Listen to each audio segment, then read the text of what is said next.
Apple was well and truly caught off guard by demand for the original iPhone SE, a slightly cheaper 4-inch iPhone released back in 2015. Since then, every year, without fail, we have seen rumors of a sequel. And now, 2 years later, it looks as if one might actually be on the cards. According to sources, Apple's iPhone SE 2 will launch this March, feature specs based on the iPhone 7, and come in 2 storage flavors, 32GB and 128GB. It will also feature a glass back panel like the iPhone 10 and iPhone 8 in order to bring wireless charging into the mix. As for pricing, you're looking at around $400, according to reports. This would make it more expensive than the original iPhone SE, but still significantly cheaper than the current iPhone 10 and iPhone 8 Plus.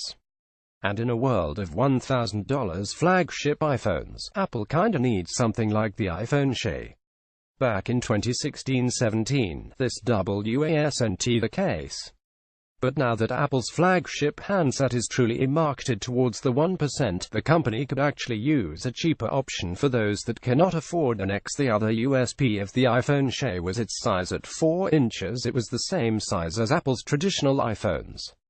People seem to like this size phone, so releasing a sequel with updated specs and hardware does make sense for Apple, even more so if it simply features a mashup of old hardware and specs. I mean, it can't be that expensive to make if you're repurposing old hardware and components. Quite the contrary. In fact, it's likely very profitable for Apple, as it can sell old technology at a higher price point and make some hefty profits. The main reason Apple would release the iPhone SE 2 has to be price.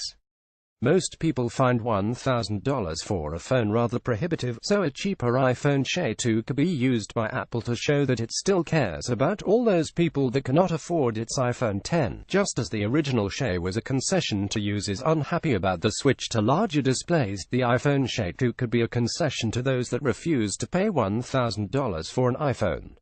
Either way, I'll believe it when I see it. In the meantime, if you want value for money, go and see OnePlus.